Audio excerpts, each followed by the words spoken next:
Good afternoon, fellow ruminators. Welcome back to another session on my Rumination News Network channel. Thank you so much for joining. I hope that you'd like, share, and subscribe. Now, today's topic is Tobago radar system escalates. Kamla accuses PNM, that's the opposition party of TNT, of Venezuela cartel ties.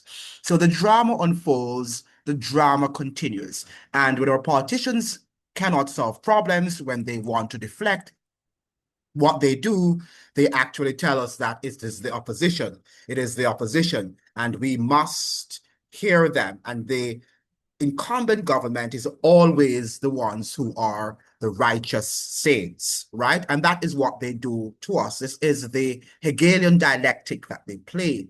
And while both of them are involved in criminality and also, I should say, acts of criminality and are linked to ties that they say or they purport to be destroying, criminal elements that they are destroying, most of them are linked with these criminal networks. In fact, a lot of times our politicians are the primary criminals, the primary culprits.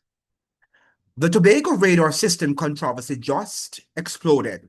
Kamla Persad-Bissessar is now accusing the PNM of having ties to criminal networks linked to Venezuelan cartels, and citizens are demanding answers.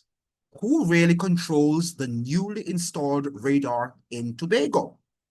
Where is the data being processed?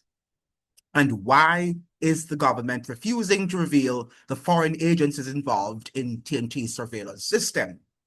In this explosive breakdown, we uncover the geopolitical power plays, the quiet foreign partnerships, and the secret agreements shaping national security in Trinidad and Tobago. If the radar system is operational, who else is watching? And is TNT losing control of its own airspace? This is the story the mainstream media won't touch, but the Caribbean public deserves the truth.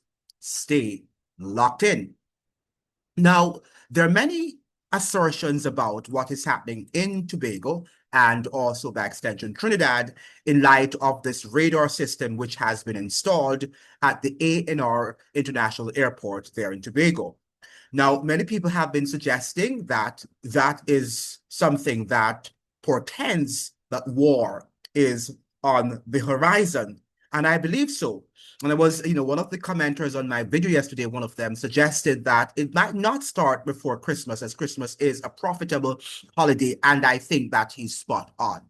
I think that he's spot on that perhaps they would not want to begin the war before or during the jolly season, the season of peace, as we say it is, because it is indeed a profitable season for many of the oligarchs and many of these large corporations.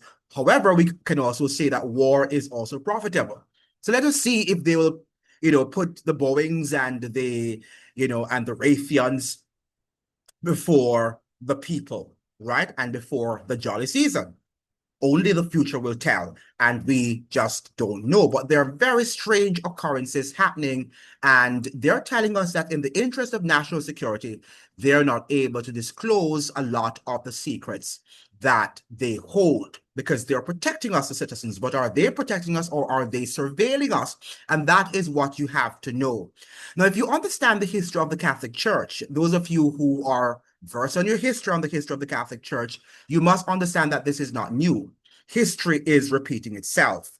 In fact, the Catholic Church is known of one of the institutions, if not the major institution, it is a major institution that controls surveillance, right? There is absolutely no country or institution in the world as adept at surveillance like the Vatican is. And we must understand that it's the oldest institution, the oldest religious, economic, and political institution in the world. The Vatican is over 2,000 years old. Remember now that when you think about the United States, how old is the United States? Very young indeed. I don't think it's even a quarter of a century old yet. Well, yes, it is. Not half of a century. It's quarter of a century older, but it's not half of a century old because it is over 300 years. So it definitely more than a quarter of a century. So my apologies to you for making that very erroneous mistake. Now, there was an article that was published here, Radar Row Escalates, PM accuses Beckles of aiding criminals as opposition demands transparency. So because the opposition are demanding transparency, we have the Prime Minister suggesting that they are criminals, that they are aiders and abettors of criminality. While the opposition leader is demanding that the Prime Minister disclose who controls data from the newly installed military radar in Tobago, Kamla Persad-Bissessar has fired back, accusing Penelope Beckles. I hope it's not Penelope, but it's Penelope Beckles, of attempting to expose sensitive national security information to aid criminals linked to the People's National Movement.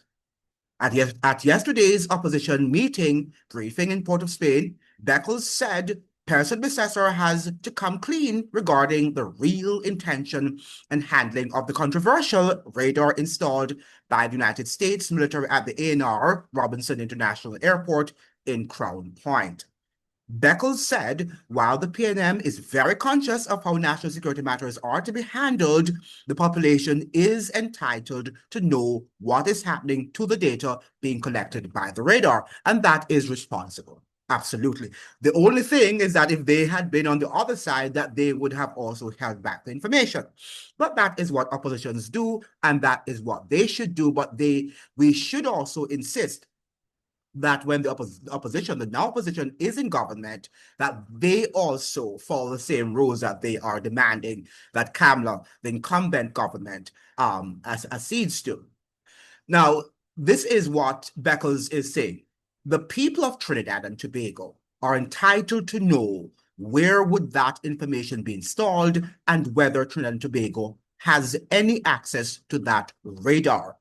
The people of Trinidad and Tobago also need to know where is the data being processed or collected and where is the data being processed. So where it's being collected and where the data is being processed. That is what Beckles said. Now, this is what Kamla Persad, the opposition leader said it is not enough for the Prime Minister to say it's a secret. Now, this is what she says, and I quote, "The population of Trinidad and Tobago is entitled to know what did that radar cost? Absolutely. Who installed that radar, whether any Trinidadian or Tobagonian has been trained to operate that radar," Beckles said. Perhaps they have been, but I think the cost also is extremely important. While the whole matter of surveillance is also important, is equally important, but the cost, who is assuming the cost? Remember, we said a part of the Status of Forces Agreement that Trinidad and Tobago have to assume the cost of all the landing and the customs charges and the duty charges, all of those, if a war should develop. And perhaps now in the process of exercises, these military exercises, a lot of these charges Trinidad and Tobago have to assume. And this is not Trinidad and Tobago's war. So why do they have to assume these costs? Because empire says so. Because the U.S. empire rather says that it has to assume these costs. And that is what we need to understand. So this is now where the rubber hits the road. Okay? Now, the Prime Minister is of course, she is going to respond in a heated way. So she's saying that, the opposition, that they are tied to criminality. Okay? And Persad-Bissessar also called on the PNM to explain why the existing radar system operated under the PNM government for years did not detect oil tankers engaged in the ship-to-ship transfer of sanctioned Venezuelan oil within Trinidadian waters, which led to the obtaining of documentation stating that Trinidad was the port of origin for this oil and not Venezuela. So it's just a tit for tat. The tit for tat, and the fact that one is making very toxic accusations against the other, and while the public is distracted and we're not getting the real deal, the real narrative, what really is happening, and how both parties, the PNM and the UNC, are complicit in Washington's agenda. Okay, that they would not tell us, but they would rather present their stories as if they are very clean and the other is embroiled in, lots of dirty stuff, right? And they're exposing their dirty laundry, as it were. Okay, that is what they are actually doing. Okay, so Kamla is publicly accusing the opposition of having connections to criminal elements linked to Venezuelan cartel networks. This accusation frames the radar debate as not just a technical or security issue, but a matter of national security and national sovereignty and criminal infiltration. That is what they're doing. Now, the key question that we should be asking ourselves, and I think the citizens of Trinidad and Tobago specifically, who controls this new radar system in Tobago? And where is the surveillance data being processed and stored?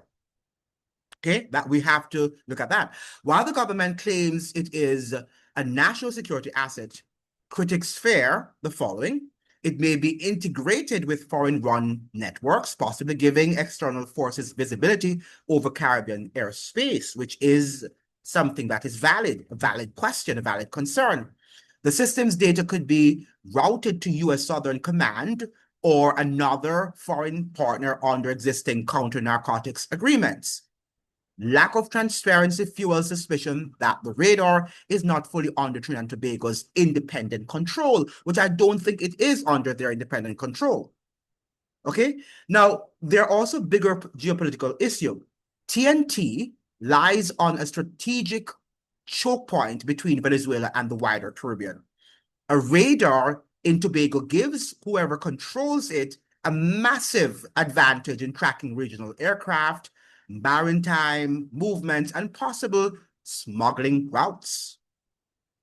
The timing in the middle of rising U.S.-Venezuelan tensions raises additional concerns. And that is what we're saying, that it is too connected to what is happening. And that is what we need to understand. It can't be that coincidental that this is happening just when they're having this rise in U.S.-Venezuela tensions and conflict. Now, the public should demand the following: that the ownership structure of the radar system, the citizens want the government to disclose. That is what they want the government to disclose. They want the government to disclose the ownership structure of the radar system. Who owns it?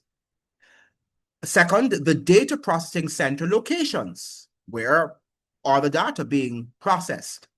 The countries or agencies that have link or access to the feed, and whether foreign personnel are inside the system's operational loop.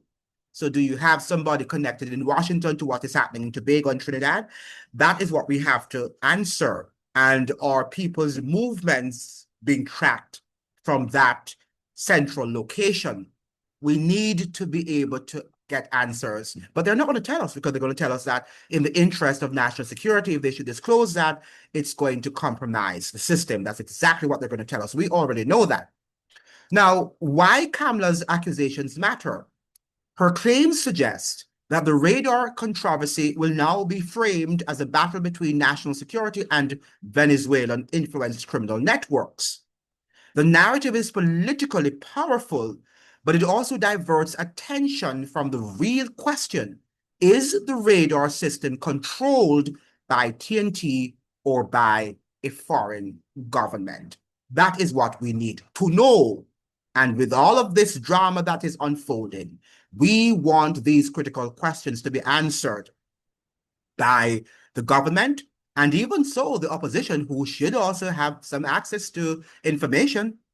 I don't think that they are in the total darkness. I think they should be aware, because after all, the SOFA agreement was signed by both, and they understand what the clauses of the agreement entail. I'm sure they do. They're pretending because they're out of power, the PNM, so they want to pretend as if they are the righteous saints who are trying to deliver TNT out of this very, very, very grave moment of their history.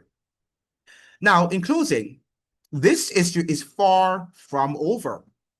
Trinidad and Tobago deserves full transparency about who controls critical national security infrastructure, especially a radar system placed at one of the most strategic points in the Caribbean. They need to know, and they have a right to know. But the fact of the matter is that we're living in an era of secrecy where they're going to tell us that they're trying to protect us, the children. And if we want to be protected, they have to do what they are doing. And we must accede to their demands and to their instructions. And, ladies and gentlemen, we have to now go back to reading 1984 because we're now living by George Orwell, because we're now living in that era. He was aligned with all of what is happening, the powers that be. So they disclosed to him what they would have been doing, right? But then British Empire. So the fact of the matter is that George Orwell was not like a prophet. It's just that he got insider information, okay?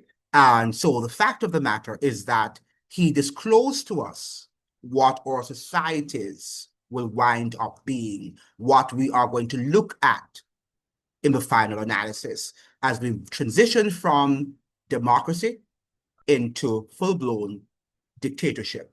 Thank you so much for joining. I hope that you like, share, and subscribe. Like the video so the video can be shared with as many people on the platform.